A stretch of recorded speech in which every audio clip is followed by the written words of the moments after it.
Hey guys, Kelly from Rookie Hunter. This episode is powered by Dark Energy. Dark Energy makes innovative hunting products for the modern hunter. Use promo code Rookie10 at the checkout and save 10%. When you use the promo code, you save and support the show at the same time. Go to darkenergy.com.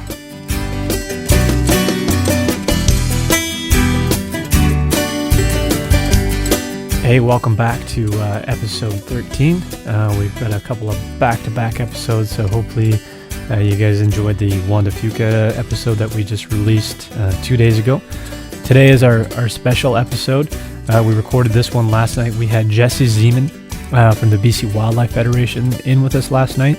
So Jesse's doing, basically he does all kinds of things, but he's doing advocacy work for conservation and fish and wildlife management in British Columbia. So we had a whole bunch of questions for Jesse.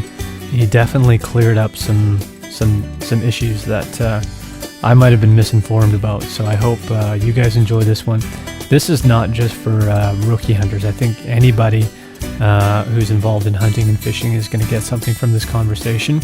And if you have any follow-up questions from anything that we went over in this conversation, please go to our website and you can find all of our contact information there. So our website is therookihunter.com.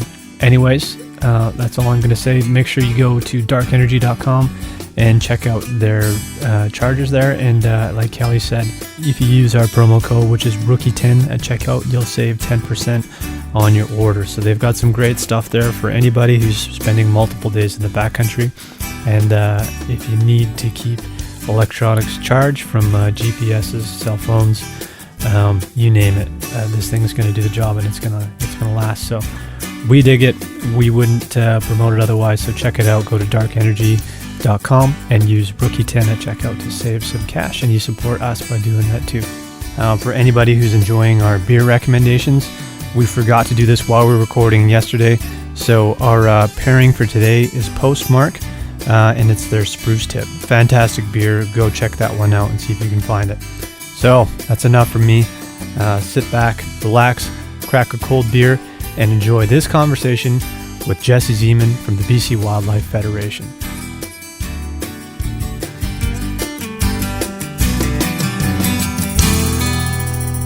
All right, so this is episode 13. We're kind of spoiling people because we did a podcast yesterday as well. Sometimes we space them out like 3 weeks. Sometimes we do them, every week, but we're doing two back to back. We wanted to get some stuff out of the way yesterday. So I think right now we're sitting at number 3 in outdoor podcasts. So thank you to everybody that's downloading. And we went through some of our emails yesterday. We're not going to do any of that today, but I always want to encourage guys to go over to the website, which is therookihunter.com. And from there, you can find all of our links to social media, our contact for email and all that stuff is all up there. So if anyone checked out yesterday's episode, they're going to know that today's a special one. And Kel, I'm going to let you take it from here. Yeah, so we have Jesse Zeman from the BC Wildlife Federation. And maybe I'll just let you introduce yourself. And Sure. With the BC Wildlife Federation, currently working on some advocacy work in terms of conservation and fish and wildlife management across the province. So thanks for having me on.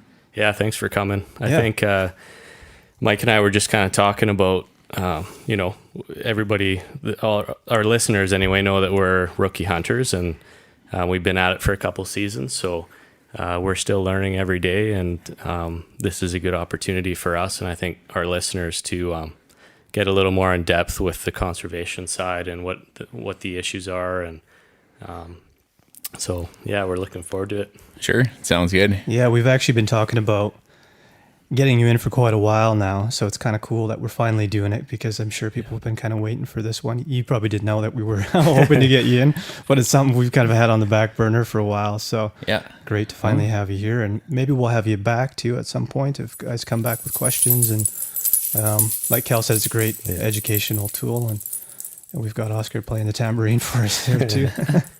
Yeah, for sure. Yeah, you bet. And we've definitely got some access even to some of the researchers at UBCO as well that are pretty keen into this stuff too. So that might help propel us and talk about some of the issues. Oh, for sure. Yeah.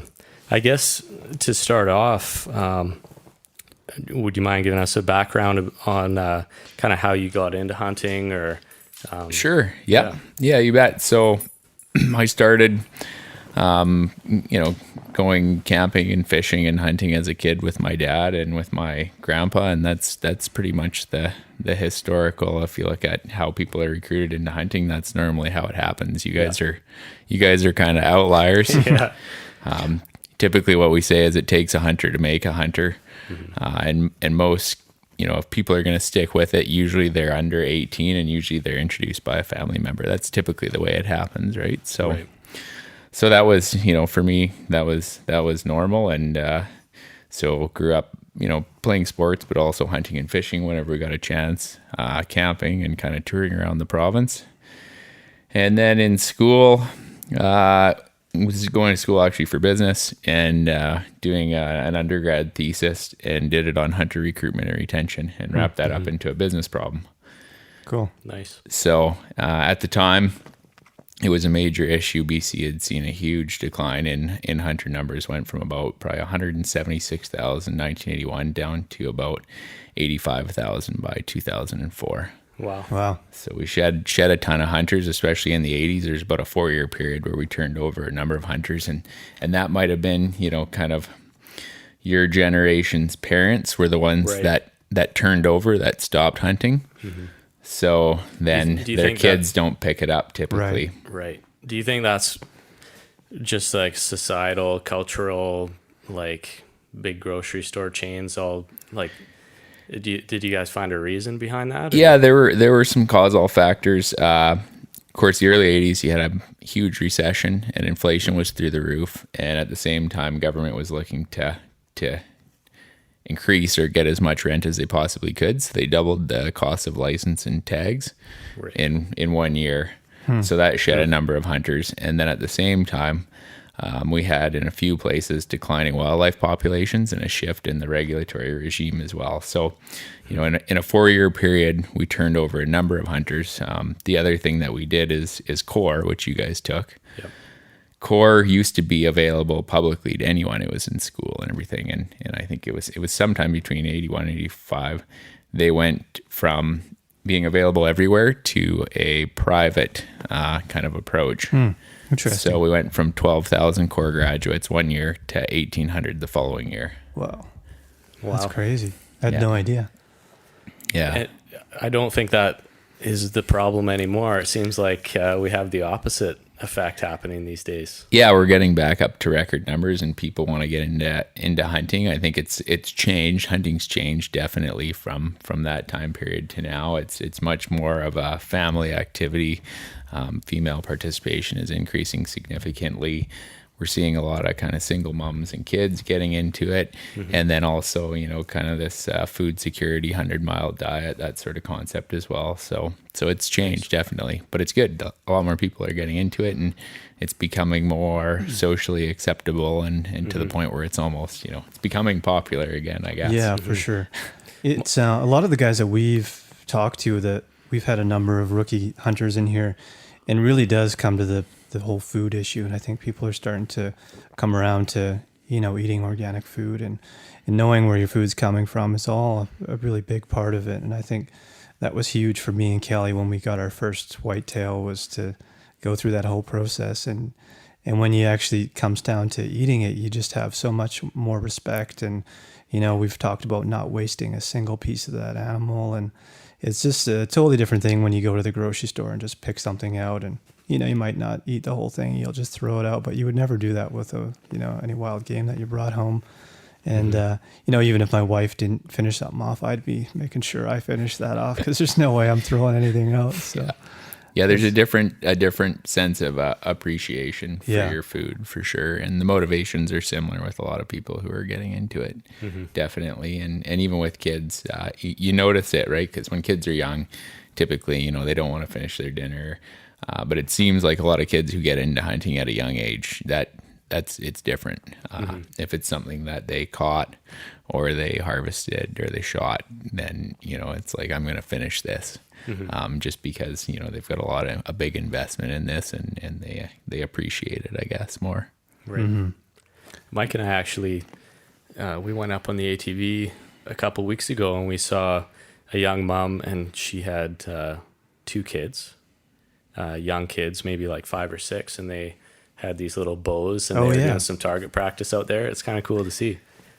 Yeah, and the kids were just loving it too. So you realize how important these activities are, and getting kids outside and stuff like that. That's huge. You know what I mean? That's I think it's missing for a lot of kids, but maybe hunting's the thing that's going to help get these guys outside. Yeah, absolutely. Getting connected with nature. You talk about the nature deficit disorder, and it feels like it's real. Yeah. For sure. And archery has become huge, and particularly in the States, archery in school has become, it's just exploded. It's extremely popular, right? Yeah.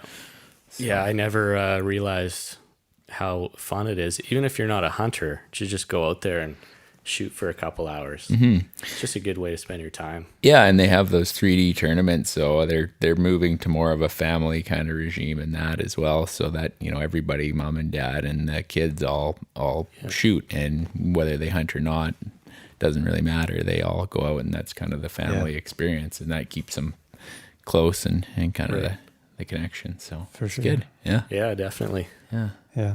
So Kel, you had some sort of key points that you wrote down there. Yeah, I think one of the points kind of flows off of this is what's the impact to the conservation effort or ecology just in general? Like, we've got more hunters coming into the sport. This kind of flows into the wildlife allocation piece too, and then we've got moose that are kind of declining, and there's so many topics. Mike and I are trying to wrap our head around all of them, but I guess the question I'm getting at is, with the impact of all these hunters coming into the picture, what do you see?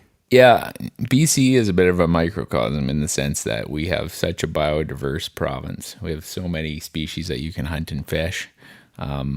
At the same time, we've never properly funded it. And that's kind of the big challenge when you look at other jurisdictions. Things like license dollars, license and revenue, license and tag dollars would go right back to the resource, whereas in BC, only a fraction of them go into the Habitat Conservation Trust Foundation.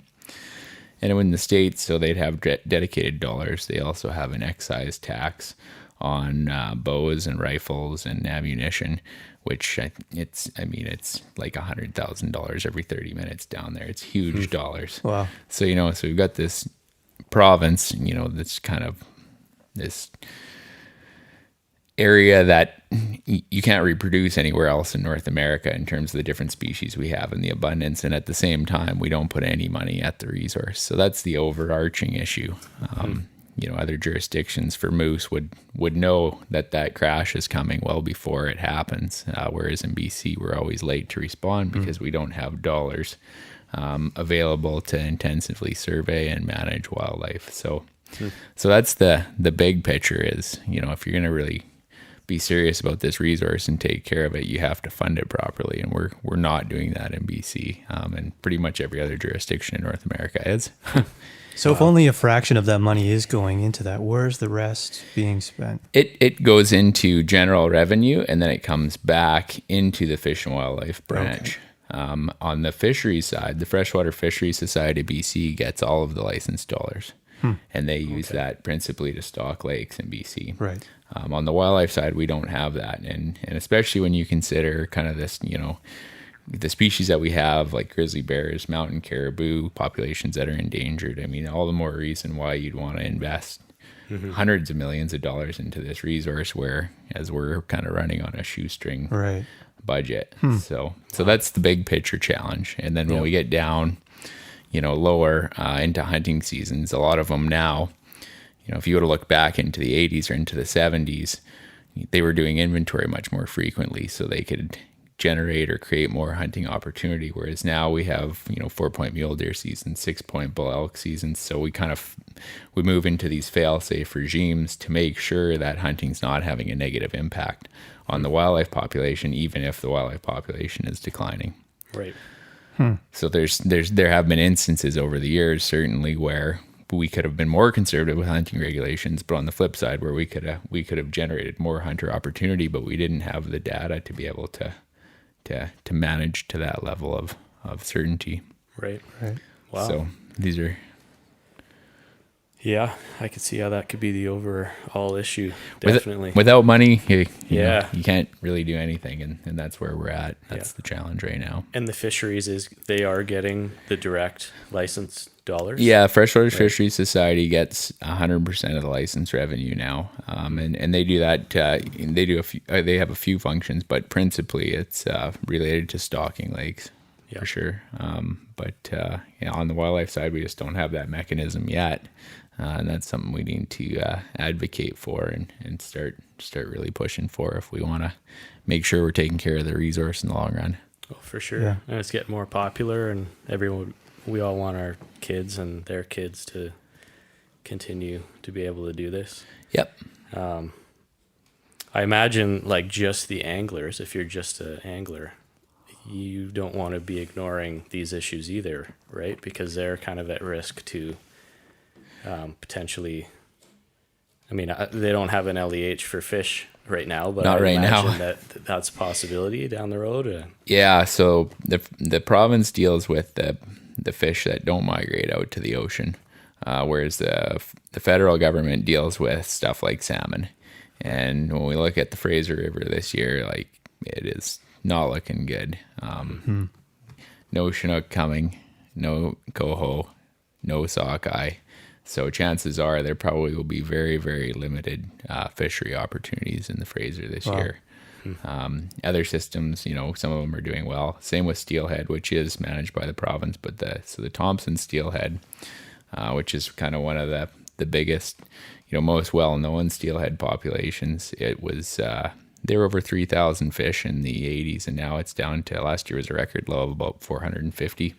Wow. And the Chilco River, which is up kind of in your neck of the woods, west of Williams Lake, that was around 3,000 at the peak as well. And I think they're close to 150 fish now. Wow. Yeah. So, so if you don't have dollars, you're not going to do a good job of managing it. And in some of the cases, not all cases, we have things like climate change, but we also have things that we can control, like environmental flow needs for fish and rivers, habitat loss, habitat destruction, things where we can throw money at trying to increase abundance.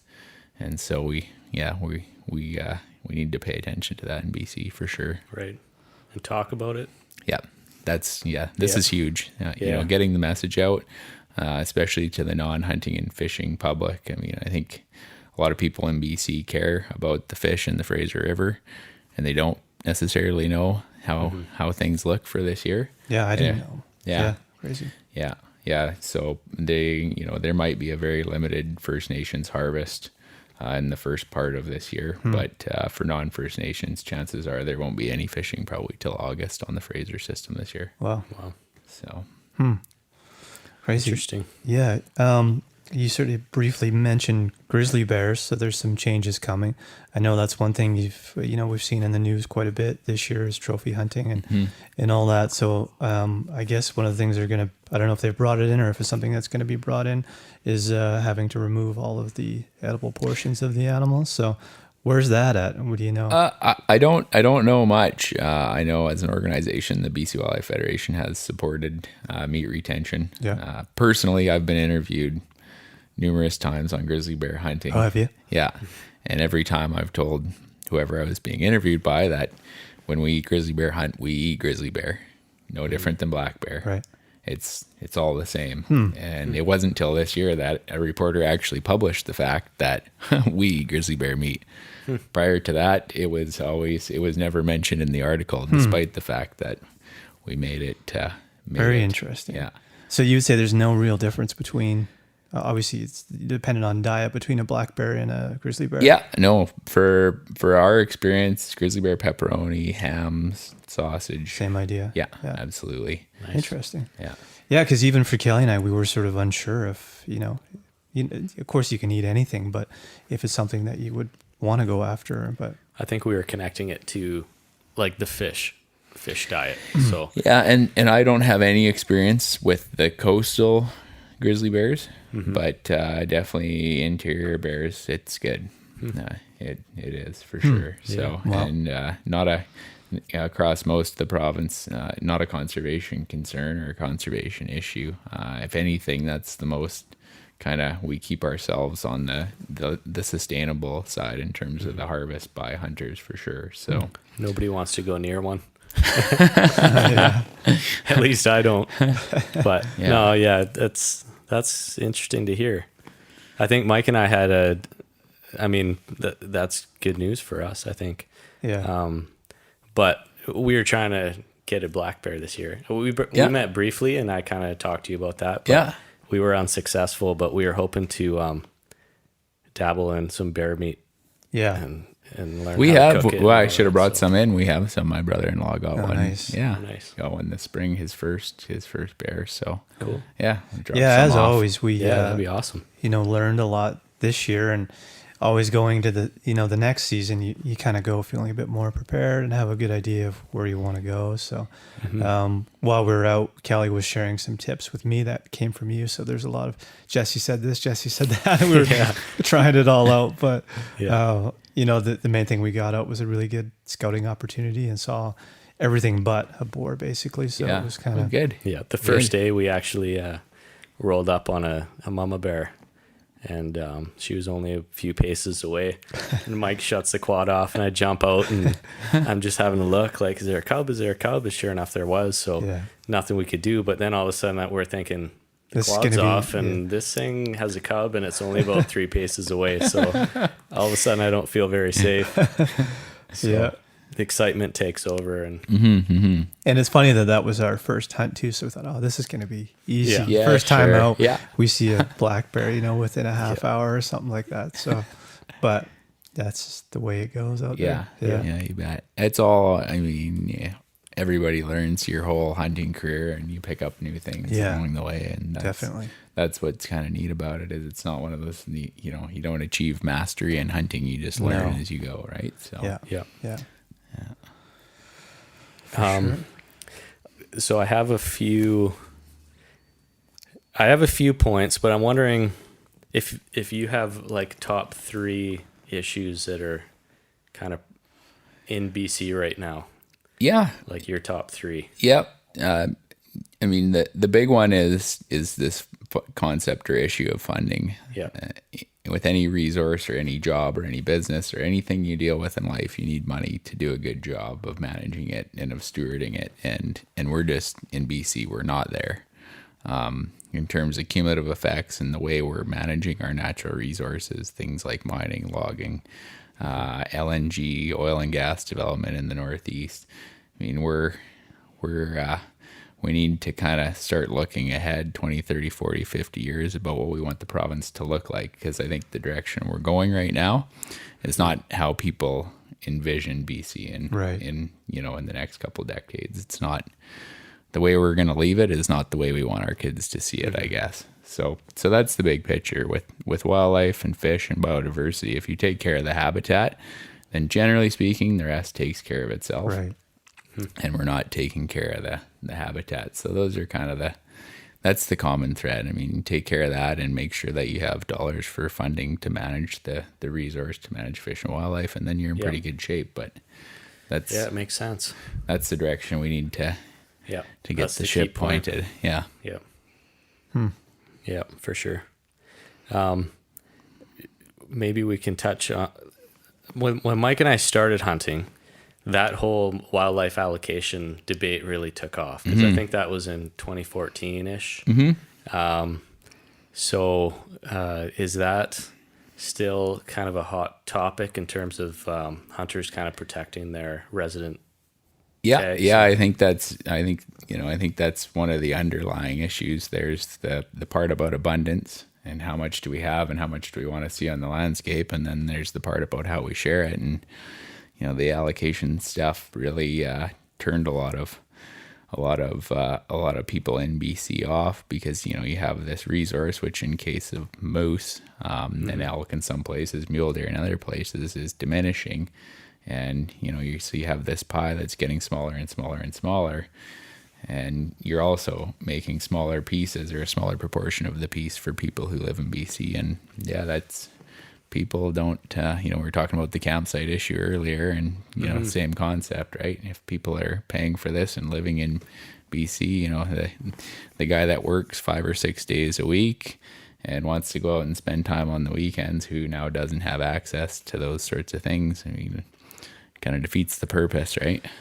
Yeah, exactly. Definitely. I think I was looking at one of the articles, and it mentions that most jurisdictions have 5 to 10% non-resident tags or allocation, and BC gives 20 to 40%, which seems insane. Yeah, and so most jurisdictions in North America do not require non-residents to hire a guide outfitter. So the way they issue it in most other jurisdictions is they give out a portion of the tags to non-residents. In BC, as a non-resident, you have to hire a guide outfitter. So that's how they divvy it up differently. It's not based on number of tags, it's based on the total harvest. But, the only kind of close jurisdiction would be someplace like Alberta, where non-residents are required to hire a guide outfitter, and typically they issue about 3 to 5% of tags, which works out typically to about 10% of the allocation. So I've heard mixed things as far as like what it does for the economy to bring in outside hunters, non-resident hunters.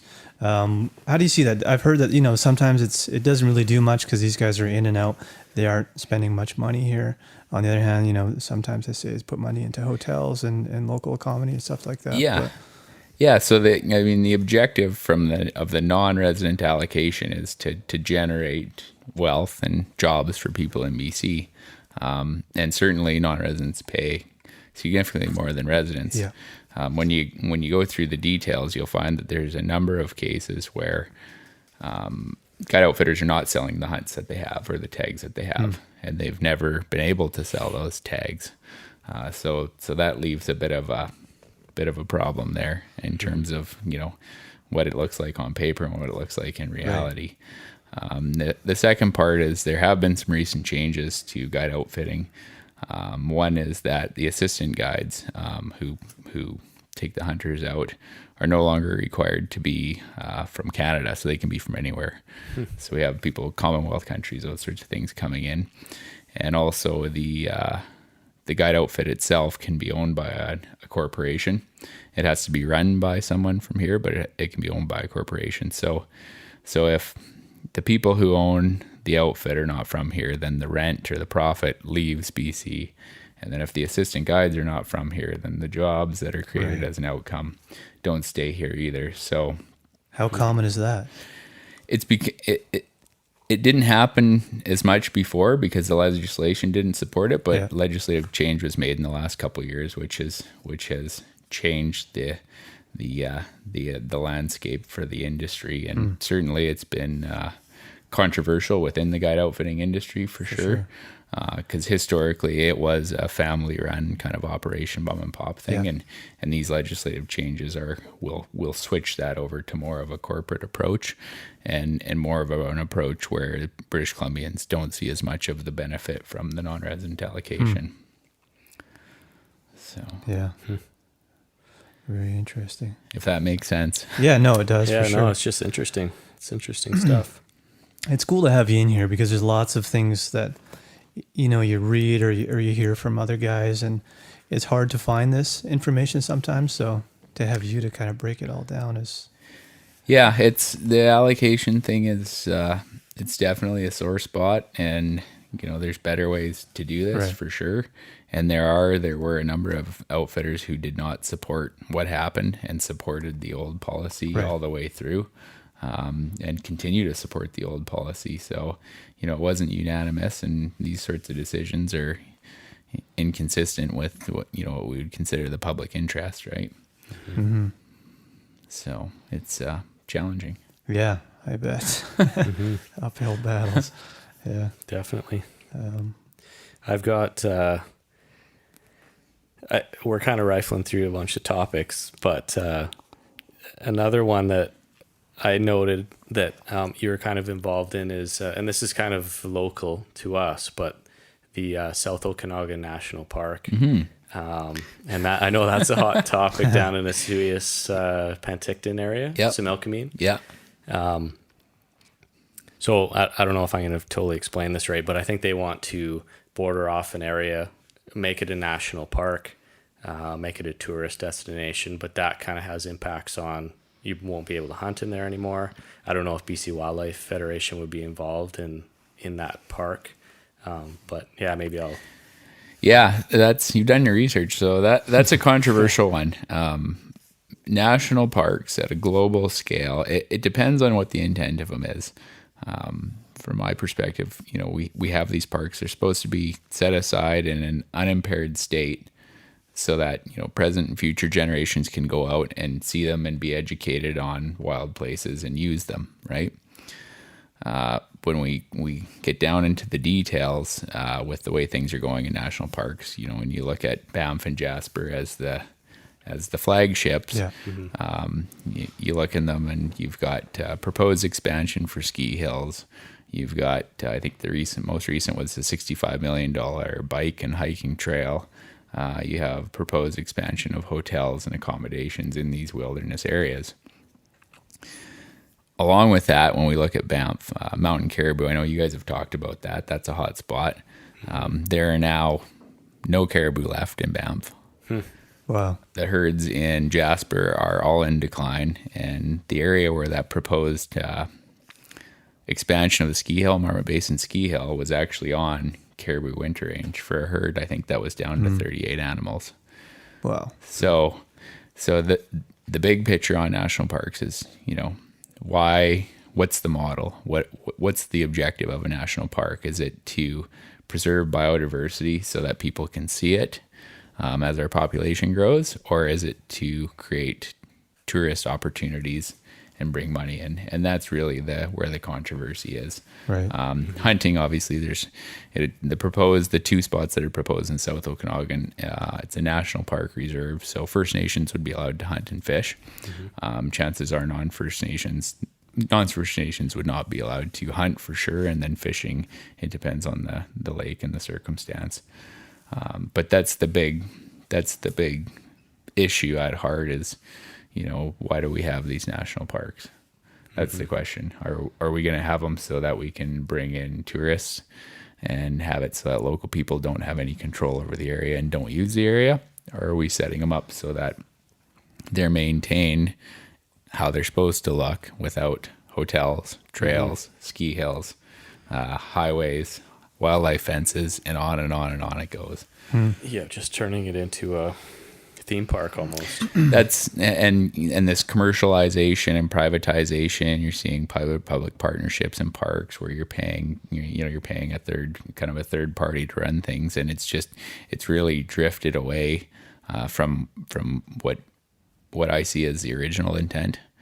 And that's for people to go out and enjoy nature, and that is changing rapidly in places like Banff and Jasper. And the record on biodiversity really doesn't, in BC we're pulling some major levers for caribou, like major levers, and all the levers we have, and in national parks they're not. So if it's about biodiversity, it's they need to pull up their socks, I guess. Right. That's been going on for quite a while now, too, in the South Okanagan, hasn't it? I remember seeing signs. It seems like it was probably 10 years ago now that I first saw that.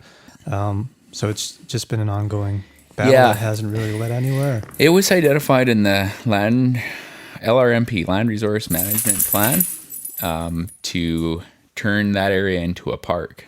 But the national park wasn't part of it, and this is where it gets tricky. I think a lot of the interest from the province. The interesting thing with national parks is, they don't have enough money to do their current job, but they have an acquisition fund, I think, of $50 million a year to buy new properties. So I think that's where the give and take is happening with the province, is they're looking at this pot of money, which would be really convenient to go in and buy the properties that are required for these national park reserves. So I think that's more of the motivation than anything else. But it's not, I don't think that's what was identified or what the plan was for the LRMP. I think it was supposed to be a provincial or a Class A park. Right. For sure. So yeah, there's a lot of opposition. It's very polarizing down there. And, one of the city councils was a bit divided, and the other one was very clear. They said, we support this for tourism.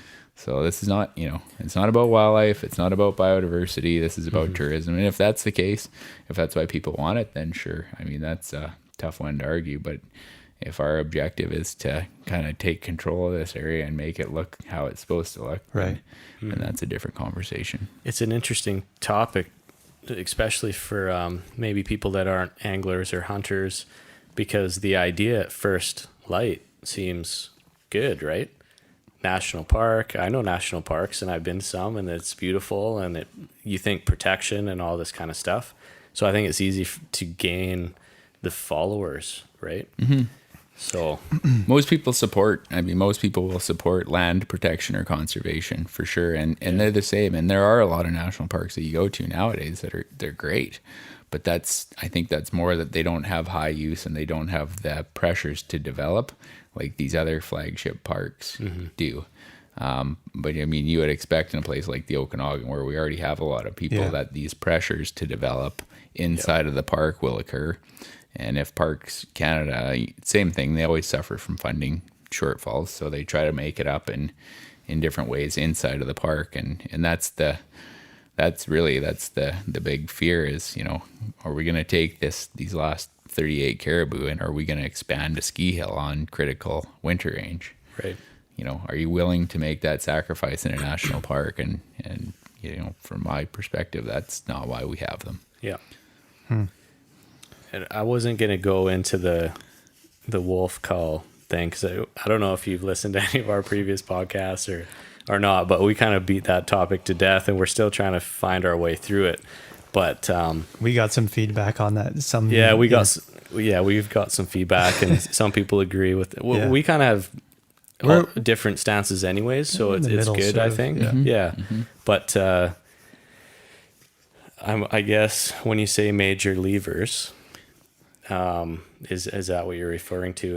And what's your kind of thoughts on that? Yeah, well, so in terms of levers, removed industry from, I think, what are we at? 2.2 million hectares of critical caribou habitat, which is, I think, more than the entire size of Banff and Jasper. Industry's out. They've made huge concessions in terms of their areas. We've changed a lot in terms of access management in those areas. A number of the operators, the heli ski operators, have adjusted their practices. And, of course, snowmobiling, too, which is huge in a lot of places like Revelstoke, Golden, up in that McBride country. They've been removed from areas. So we're pulling a number of levers. And then, of course, the wolf management is it's a hot topic in the province. But it's something that the scientists, the ecologists have said for decades that needs to be done. That's a lever you have to pull if you want to see caribou, just because of all the anthropogenic change in terms of logging, and then that brings white-tailed deer, that brings higher density elk populations, all those sorts of things, which bring cougars and increase wolf populations. So the science tells us you have to go out and do this. Yeah. So you do it. And you get nasty emails and all kinds of, I'm sure you guys got that. And the BC Wildlife Federation sits on the Mountain Caribou Recovery Progress Board, and I've definitely gotten my share of really nasty emails over the years. But the science says here's the way it works, and here's the levers you need to pull. And I think, if you try to be rational about it, do you want to see caribou in the long run, or don't you? Yeah. It's hard because it is such a controversial subject.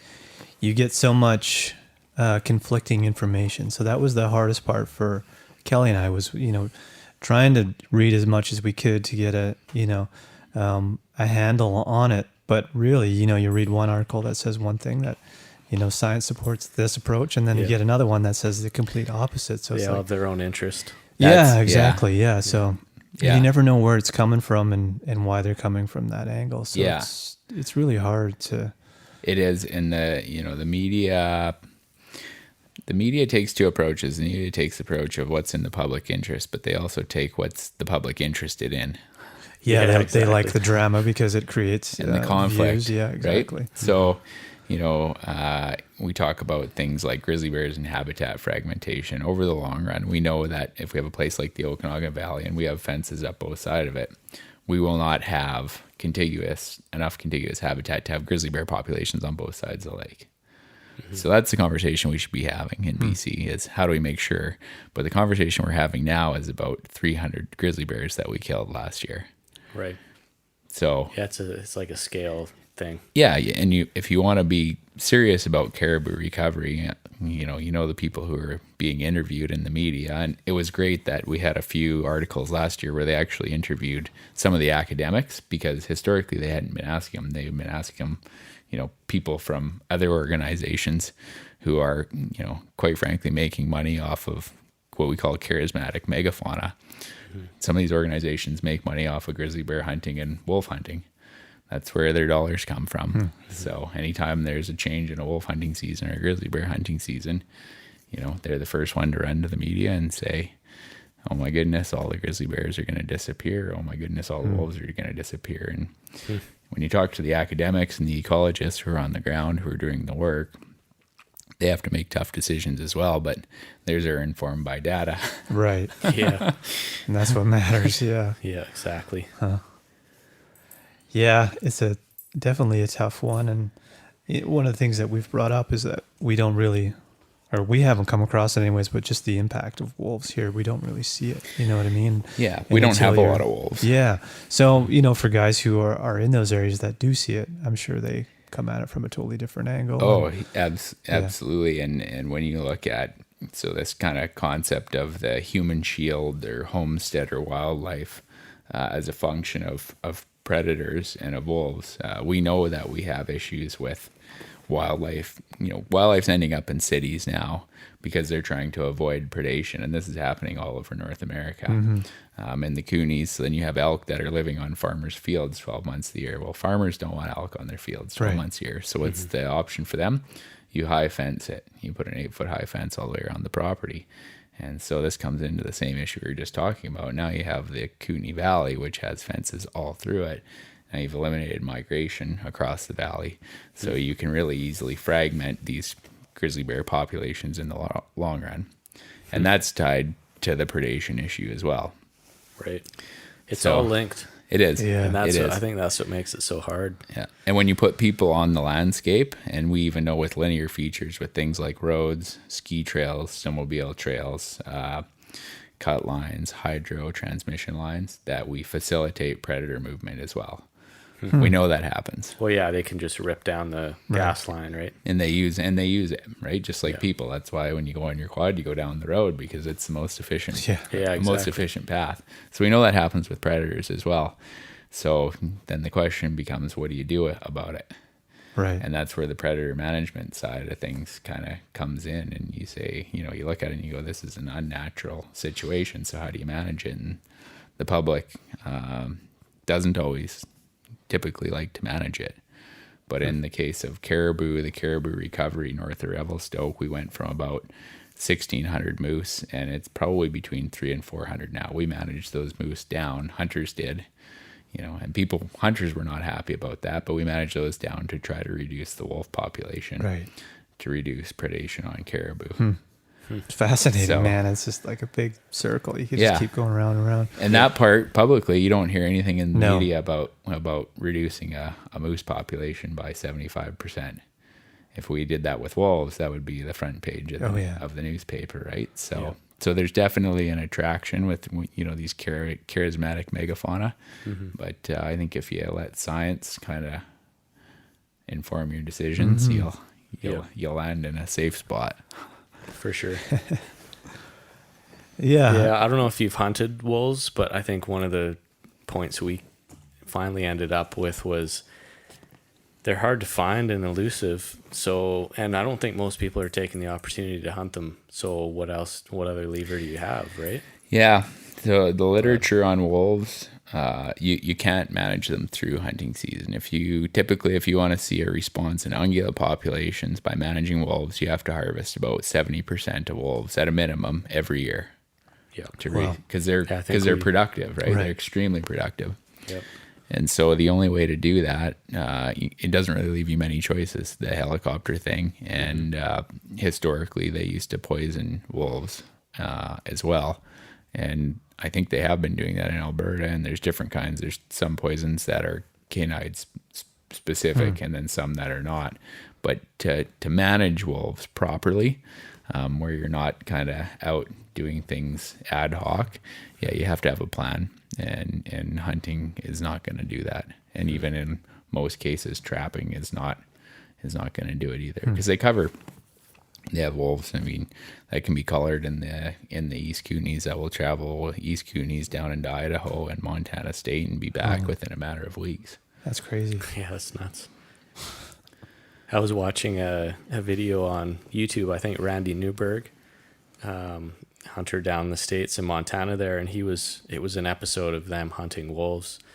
And he said it was the hardest hunt he's ever done in his life. He's never put that much miles on his boots in one day, right? And they were just chasing that thing all over the place. Yeah, and they move like they're typically at a trot kind of all the time, so they cover a lot of country, and they're extremely productive animals. Yeah. And so, if you're going to manage them for a specific outcome or an objective, definitely just changing the hunting season, it doesn't do it. Yeah, that's probably the hardest part for me, is I just find them to be such fascinating animals. They're amazing. I think I've only seen 2 in my whole life. So, like I've said before, that my final instinct would be to shoot one, just because I'd be excited to see it. You know what I mean? Yeah. Because it's so rare. But they're very cryptic, and when you have encounters, typically it's only for a few seconds, exactly, right? Most of the time. Yeah. Makes sense, though. Yeah. Sorry. Yeah, I guess, I don't know. I kind of hit most of the topics that I wanted to bring up anyways. Is there anything else that you'd like to touch on? I mean, we can always have another conversation another time too. If you're interested in it. Yeah, no, totally up to you guys. I mean, it's whatever you want to talk about. We're open for conversation for sure. I mean, these are, you hit all the hot button issues. They're all extremely controversial and polarizing and really challenging to deal with. And you do get, if you guys are getting a bit of that hate, the hate mail probably won't slow down in the long run. Exactly. Well, that's when you know you're making it, right? Exactly. That's when you get some hate mail. Yeah. But we've been pretty lucky, actually. We've got, we had a little bit of feedback in terms of the wolf. I think that was really what spurred it on, but that was expected, and for the most part, everything else has been pretty positive. So one of the cool things that we've discovered through this whole process of getting into hunting and doing the podcast is that the hunting community is very supportive. Like, it really surprised me how much information guys are willing to share, and how encouraging they are. And the feedback we've got about the podcast has been really good, even from experienced guys. I didn't think experienced hunters would, spend any time listening to this, but I think they get a kick out of it, and it hopefully inspires young guys to get into it, and even guys our age. You know what I mean? We were 30 when we started, so if somebody's listening to this and they're thinking about getting into hunting, do you have a piece of advice for them? Or us. We hunt with a couple of rookies too. Yeah, exactly. So. Yeah, it depends on what you're hunting, really. Yeah. But the challenge, I think, especially with the guys when they're getting into hunting, is being, having the patience. That's the challenge. And even for experienced hunters, they have a hard time kind of sticking with it in the long run. And so being able to sit down and park your butt if you're hunting whitetails and not move, that's, I think, the biggest thing is hunters are always thinking, well, if I cover some more ground, I'll see some more deer, and that's the way it'll work. And for some of those species, it's just counter to the way they evolved, right? Some of these species like whitetail that evolved in extremely dense, thick bush. I mean, they're one of the oldest species in North America, certainly the oldest deer species, and they make a living anywhere. Right. And it's because they know their home range inside and out. And typically it's in places where you can only see 20, 30, 40, 50 yards. Yeah. And their defense mechanism is to run. Right. And they know where they're going, and you don't know where they're going. Yeah. Right. So, I mean, really the only way you can be hunting those deer successfully is by sitting. Whereas a lot of guys will hike, and you might see a tail or whatever, but just seeing a tail doesn't really count if your objective is to harvest an animal. A few of those. Yeah. I think that's my biggest problem is I have a real tough time sitting there. Yep. But Kelly talked about this. It's like the hiking is a nice challenge in itself to get to a certain point, and it feels good to accomplish a certain amount of exercise in a day. Absolutely. But it's also a good mental exercise to keep yourself sitting in one spot without getting That's twitchy. a challenge too. Yeah, Right? exactly. So there's that side of it. And I think that's an area that I need to challenge myself in, is to sit still. It's like almost impossible. I can't stand it. But it's just, but I think for a lot of people, it's because they don't think that they're going to see a deer. Yeah. That's why they have a hard time. And a lot of our spots where we go and sit, we'll sit with two people. So, chances are somebody's going to fall asleep. Hopefully it isn't both of you. But as long as somebody's prepared and you can stick it out, a deer's going to come by in whitetails. If you have it figured out, and if the wind's, pointing, headed in the right direction, and you're sitting in front of a trail, a deer will go by. So as long as you aren't making noise by talking or wrestling around, and as long as you aren't moving, it'll happen for you. Right. It's just a matter of sticking it out. So that's good to hear. I bought a blind. It's a ground blind. Yeah, you bet. And my hope is that I can keep Mike inside it. Yeah. I think They're great too. They trap the noise really well. Yeah, and I'm assuming the smell a little bit. They do. Yeah, A we little just bit, anyway. we just open one window typically. Okay.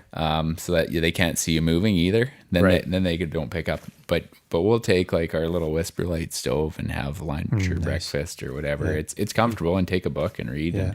Yeah. But most of our spots where we go to, it's you're going to be shooting 30, 40, or 50 yards. Right. It's all really, really, really close. And that's just the way. I mean, for whitetail hunting, for successful whitetail hunting, that's typically the way it works. Right. And I don't know if we were talking about whitetail or mule deer, but I think you mentioned that one of them will actually just sit. Like they'll sit there and they'll actually just wait until you walk by. Some of them are that smart. Yeah, in that open country, like up in 8, 9 there, that neck of the woods where it's really open, where the fire went through, the whitetails have adapted in the sense that they'll see people walking, and instead of using the flight mechanism, they'll just hunker down and let people walk by. We've seen that for sure.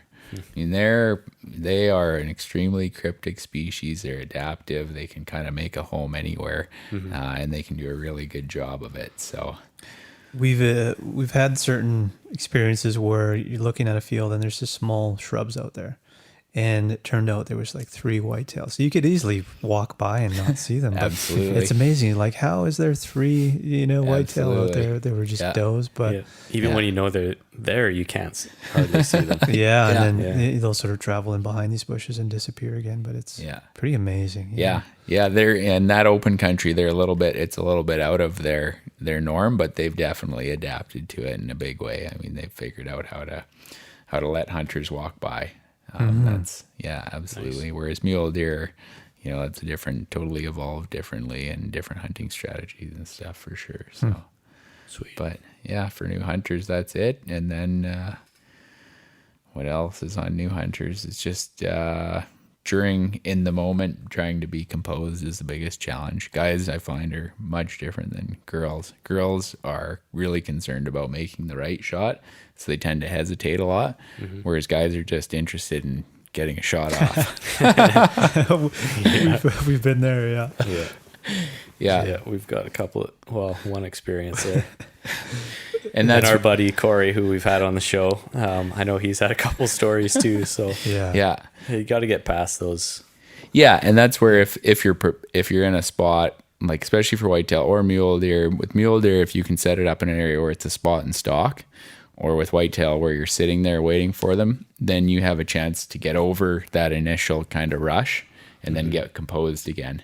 So that's ideal, and that's where, you know, there's a lot of guys that do really well at truck hunting, but that's a real challenge for new hunters, because I don't think they get over that rush. You know, the deer don't typically hang around long enough for people to get over that rush of adrenaline. So it's a bit of it's too much chaos. It can be for a new hunter. And take a free shot and it misses by 6 feet or something. Yeah, or they're so excited they're trying to load their clip and their bullets are falling on the ground, or, you know, there's a million different variables. But it's in a control. You know, if you're doing the spot and stalk and you get up close, then it's a controlled. You know, you make sure your target, you load the gun, you get a good rest, and then you can check your breath too. If you're with a friend, you make sure that you've come, you know, because everybody gets excited, you get worked up, and, you know, some people shake really badly, and if you can get over that and then on to the calm part, then you're in good shape. Then things happen, and it's you know, it's the outcome you want. Yeah, my father-in-law he has a story about one of his buddies he was hunting with, and they finally saw this, I don't know what it was, but just monster, and the guy was experienced, but he got buck fever, and he thought he was firing bullets, but he was actually just reloading, and he was shooting full cartridges out the side of his gun. And everybody's like, hey man, you realize you're not pulling the trigger, right? There's so much stuff that goes through your mind in such a short amount of time. And it's especially when you've been waiting, you know, for Kelly and I, it was a year basically to get that opportunity, and it's just like you got to take a deep breath and just try and focus. Hours of boredom filled with seconds of excitement or sheer terror, right? A mix of both. Sure. But that's the big thing, is if you can have yourself set up so that you can have a plan and you can get over the initial rush, then that'll make things a lot better. But it's other than that, that's just, the rest is fun, and hanging out with friends and getting, like you say, getting some exercise is huge, right? Sure. So. Awesome. Yeah. Do you have anything else? No, I was just going to ask you if you have any big hunts planned for this year, if you stick around this area. Yeah, we're going to go next Sunday, I guess we're leaving. We're going to take a few horses and head up to northern BC and go wander around in the mountains there, and hopefully not get eaten alive by bugs, and do a bit of sheep hunting. And, oh, cool. Yeah. Awesome. Yeah, so we're going to do that. And it sounds like there's a few people locally that got some sheep draws and goat draws, so probably help people out with that. Wow. Go along for the trip. And then my dad got I was telling you, west of Williams Lake, I think he got a moose draw, so we'll go up for that. Nice. Awesome. Putt around on the horses. So cool. Yeah. Cool. And then around town, I guess, go out and do some deer hunting and stuff. So great. Yeah. Nice. Do you have a website or anything, or social media, any way people could find you? No, I guess I'm on Twitter. Okay. But in terms of the website, BC Wildlife Federation website would be the best place. And yeah. What's your Twitter handle? That's a good question. I'd have to look it up. You can let us know, and we'll put it up. Yeah. If we can put it in the show notes or something if you want. Yeah. And if you're writing any articles or anything like that, send them over to us. We'll put those up on the website and that too. Yeah, we'll do. And like I said, there's a few kind of the ecologists and people at UBCO that would probably be a good fit for the show to talk about some of the issues. Definitely. Yeah, we should try to find some contacts there for sure. So if you can help us there, that'd be appreciated. Absolutely. Yeah, for sure. No, great show, you guys. Keep awesome. up the education bit. Thanks for coming in and informing us. And we should have had you in a long time ago, because I learned a lot today. So yeah, me too. And I guess to all the listeners is go out and talk about these issues, and that definitely helps the cause. Yeah, you bet. Cool. All right. Cool. Well, thanks a lot for coming in, man. Thanks, guys. Welcome back anytime. Cheers. Thanks. Cheers.